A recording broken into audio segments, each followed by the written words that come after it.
This is the Healthy Business Podcast, the show for ambitious business owners who want to grow and scale in a healthy way. I'm Sarah Cook, and I'll be sharing with you tips, inspiration, and proven methods from leading business experts, entrepreneurs, and health and wellness professionals to help you grow your business with more income and having more impact, but in a way that works for you. Because when you have clarity and strategy, you can achieve the results you want. Hello, and welcome to this episode of the Healthy Business Podcast, where I'm going to be talking about burnout, and I'm going to give you 10 ways that you can avoid burnout when you are running your own business. Because it's one of the things that I hear so often when people are pushing so hard to get results. You know, you're running your own business, you want to achieve things. And I know that you are determined in wanting to grow your business, wanting to scale it. And that comes with the potential, if we're not careful, to head down that road to burnout. And I've experienced burnout in different ways. When I was in my corporate career, I hit burnout. And as I became fully booked within my first business, I recognized that I was heading down the road of burnout. And burnout can mean different things to different people. So in some ways, it's more important to recognize what those symptoms could be for you. And for me, they showed up different ways in both occasions where I experienced it. So some of the symptoms in general, they could be that you're just feeling a bit off. You know, we hear about stress, we're feeling about tiredness, but actually sometimes it can be that you're just feeling a bit off, that you're not feeling like yourself. Maybe you're feeling lack of energy, maybe you've just lost your mojo, maybe you're a bit more snappy than normal. But it could just be that you're just not feeling it. You're just not feeling yourself. So, first of all, it's about getting awareness about how you are, who you are, where your energy comes from, and all those wonderful things that help light us up, that help drive us forward within our business. But if you're starting to recognize, if you're wondering whether you are feeling a bit off, or you're feeling more tired than normal, you're feeling more stressed, more anxious than normal, then here are some ways that you can take to, I suppose, mitigate that. We don't want you to get to that point of burnout. You know, running your business, there are so many things to do, there are so many hats to wear. But what we want to do is grow and scale a business without that burnout, without that overwhelm. So I'm going to share with you 10 ways that you can avoid burnout. There are many more, but first of all, it's about getting awareness for yourself. But hopefully, these 10 ways to avoid burnout will really give you a little bit of food for thought and help you in growing your business, scaling it, without having those signs, without having that need to take time off. And I'm seeing so many people that are growing their business, but they're growing it in a way that means that they are being forced to take time out, whether it's forcing closing their doors completely because they're just so exhausted, they're completely burnt out, or whether it's that they're just pushing so hard that then, you know, they are needing to take that time out because they're sick, or they're just having to cancel all their meetings and just take that time out for themselves. That's not where we want to go. We want you to thrive. We want you to feel energized. We want to enjoy everything that you're doing. So, as I said, 10 ways to avoid burnout. So, my first tip is really to think about your boundaries, both personally and professionally. You want to make sure that you're running your business in a way that works for you. So, thinking about your working hours, thinking about the days that you're working. This is going to be different for all of you, and there is no fixed rule. It's about you running a business in a way that works for you, that enables you to grow and scale, as well as having those lifestyle goals, those personal goals as well. So, thinking about your boundaries, thinking about how you let clients work with you, thinking about whether they can contact you at all hours of the day, thinking about whether you respond to emails or messages, whether you've got your notifications on, whether you set an alarm and you have a specific time of day where you don't respond to things. I would recommend that as an aside. It's really important that you have your boundaries, you know where those stand. And also, it means that you can flex them. You get to choose whether you flex them or not. So one of my boundaries is that I don't do client work before 10:30. That's my time to do my exercise, my personal development, some personal projects if I'm working on anything like writing my book. And it means that I can start my day in my best way. I also don't respond to messages or emails in the evenings. I have a set time where I close everything off. I may still do some work, but I don't respond to messages. I don't respond to clients. I don't respond to things within social media. Those can change. So sometimes I will start work before 10:30 in the morning. I've got some clients in Asia and Australia, and the time difference means that on occasion I do have to shift those boundaries. But that's okay because that's me choosing to flex that. So having boundaries, both personally and professionally, is really, really important. My second way to avoid burnout is thinking about your business model. You don't want to be trading time for money. You don't want to have all of your time being sucked up in things that, for one, you don't necessarily need to be doing. But also making sure that you've got different revenue streams so that if you are taking time out, when you're taking time out to do your personal development, your professional development, whether you're on holiday, whether you're taking time out for your children, that you've got money coming in. So, really thinking about your business model, having those different revenue streams, that means you've still got cash coming in without you trading all of your time for money. This was a big shift for me when I was fully booked within my business as a therapist, and I became fully booked within 5 months. And I recognized that I needed to shift my business model because I'd lost that flexibility. I had hit an income ceiling, and I was letting clients dictate my working hours because I wanted to help as many people as I possibly could. But that meant that I was heading to that road of burnout. I was trading my time for money. So, really considering what your business model looks like. Thinking about, as sort of an aside and a build on that, is the focusing on the tasks that actually make a difference to your business and to your goals. We live in such a busy society, and as business owners, there's always going to be something to do. So, getting really clear on your goals and then focusing on the things that actually do make a difference are super, super key. You don't need to do everything. You don't need to do everything right now either. So, prioritizing what has to happen, then focusing on the nice to dos and eliminating or even outsourcing anything that doesn't need to happen or doesn't have to be done by you. So, this can be done from a personal perspective as well as a business perspective. So, thinking about, whether you get a cleaner, whether you have a bookkeeper, maybe it's about online food shopping. So, you're saving time and not having to go to a supermarket. So, really considering what it is and how you can do things in different ways, enabling you to focus on those tasks that actually make a difference to you, your business, and your goals. Making sure that you're nourishing yourself. So, through food and drink.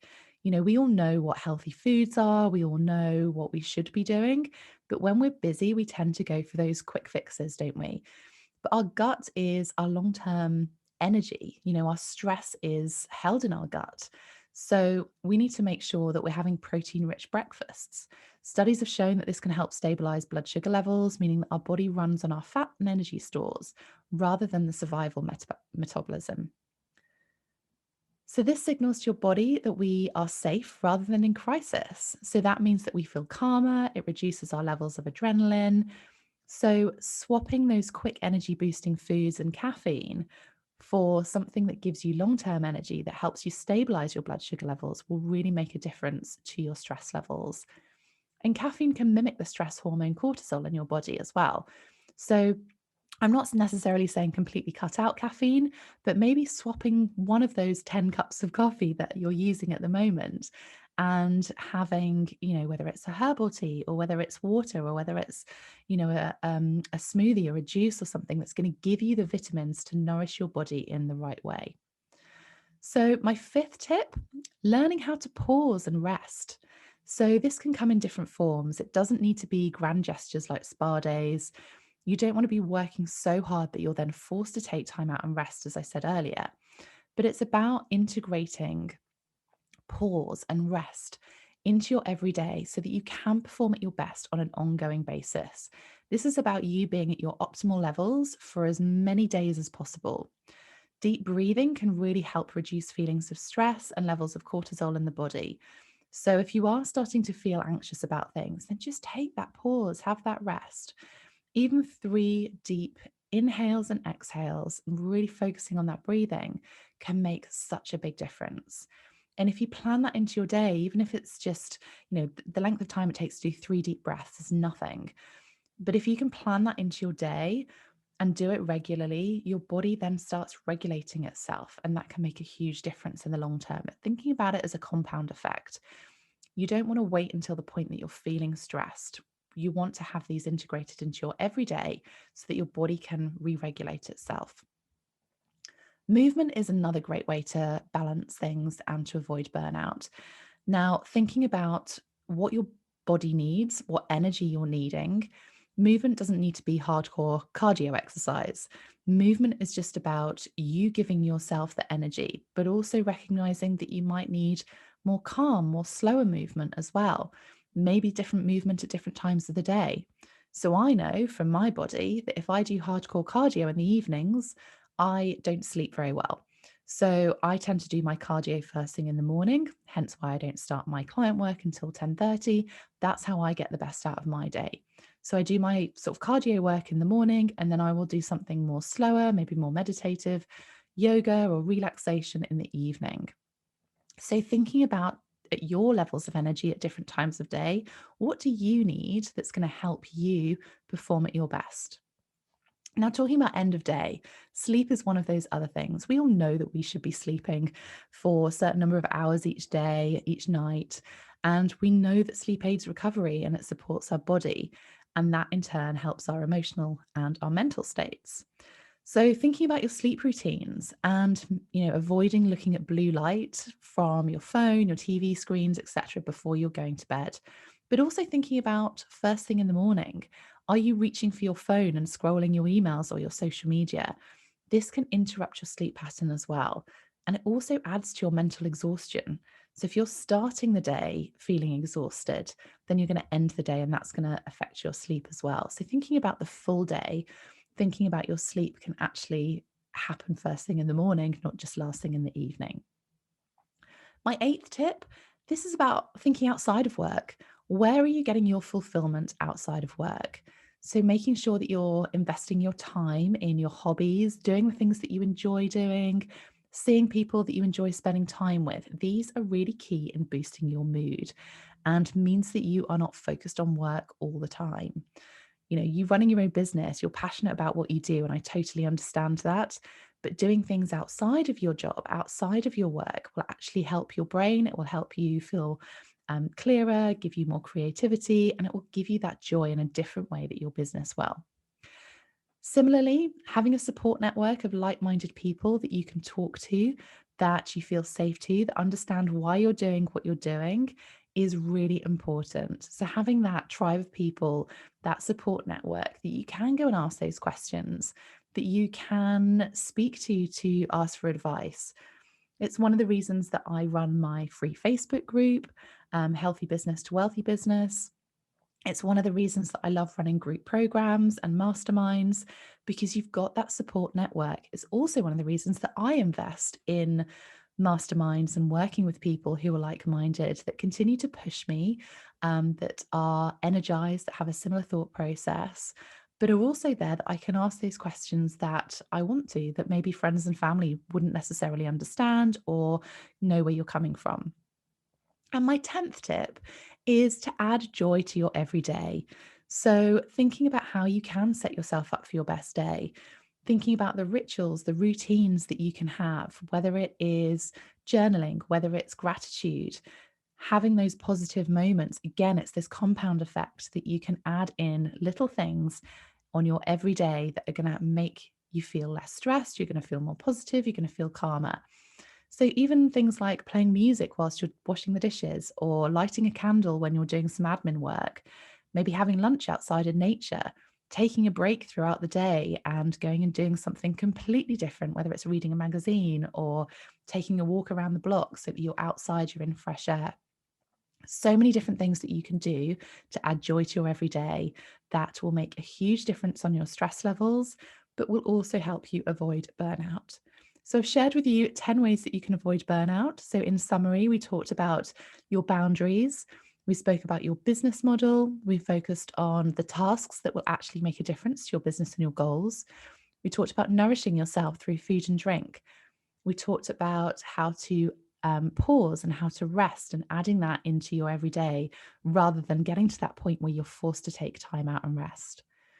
Adding movement, recognizing the energy levels that you need at different times of the day and how you can support that through movement, which will also help your sleep. We also shared about fulfillment outside of work. in thinking about the hobbies that you can do, the exercises and activities that you can do, as well as the people that you want to spend time with. And that then led into your support network from a work perspective of like-minded people that you can trust, but that you can talk to. And finally, we spoke about adding joy into your everyday. So 10 ways that you can avoid burnout. And I would love your thoughts on this. So do leave me a review. Let me know which ones you're going to try. And I will look forward to hearing that. And I look forward to seeing you on the next episode of the Healthy Business Podcast. Do feel free to share this as well. I know burnout is one of those things that affects so many people when they're running their own businesses. So do feel free to share this episode with anyone you think needs it. And I will see you very soon on the next episode of the Healthy Business Podcast. Have a brilliant, wonderful day.